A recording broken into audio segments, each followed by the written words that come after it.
Tollywood hero Manchu Manoj నటిస్తోన్న latest movie Bhairavam. యువ కథానాయకుడు Bellamkonda Sai Srinivas lead రోల్లో యాక్ట్ చేస్తుండగా మనోజ్ కీలక పాత్రలో సందడి చేస్తున్న సందర్భంగా రీసెంట్ గా makers movie trailer release event ఏర్పాటు చేయగా ఆ సమయంలో తన ఏవి చూసి ఎమోషనల్ అయ్యారు. ఆ తర్వాత వేదికపై మాట్లాడుతూ భావోద్వేగానికి గురయ్యారు. ప్రస్తుతం మనోజ్ కామెంట్స్ సోషల్ మీడియాలో వైరల్ గా మారాయి. తాను సిల్వర్ స్క్రీన్ పై కనిపించి 9 ఏళ్లయిందని గుర్తు చేసుకున్నారు మనోజ్. ఎన్ని జన్మలెత్తినా భైరవం డైరెక్టర్ రుణం తీర్చుకోలేనని తెలిపారు. 9 ఏళ్ల గ్యాప్ లో ఎన్నో చిత్రాలు స్టార్ట్ చేశానని, అప్పుడే లాక్డౌన్ వచ్చిందని, కొన్ని పర్సనల్ రీజన్స్ వల్ల పలు ప్రాజెక్టులు రద్దు చేసుకున్నానని చెప్పారు. సినిమా తప్ప తనకేం తెలియదని అన్నారు. 11 నెలల వయసప్పుడు గృహప్రవేశం మూవీలో యాక్ట్ చేశాను. ఆ తర్వాత 19 ఏళ్ల వయసులో దొంగ దంగుదీలో నటించాను. 9 ఏళ్ల నుంచి మీకు దూరంగా ఉన్నాను. కానీ నేనేం మీకు డబ్బులు ఇవ్వలేదు, ఏం చేయలేదు కదా, కానీ నాపై ప్రేమ చూపిస్తున్నారు, మెసేజ్లు కూడా పెడుతున్నారంటూ ఎమోషనల్ అయ్యారు.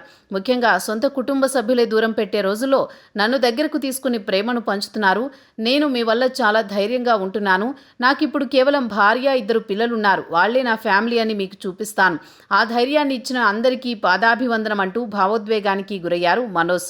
భైరవం మూవీలో యాక్ట్ చేయడం లగ్గా భావిస్తున్నట్లు తెలిపారు.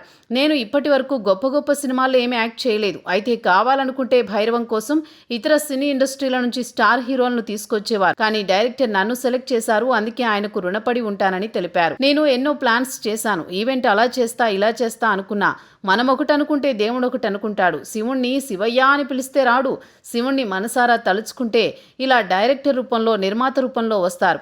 మీ అందరి రూపంలో వచ్చేదే శివుడు అంటూ భావోద్వేగంగా మాట్లాడారు మంచు మనోజ్. బెల్లంకొండ శ్రీనివాస్ తనకు తమ్ముడని, నారా రోహిత్ తన ప్రాణ స్నేహితుడని చెప్పారు.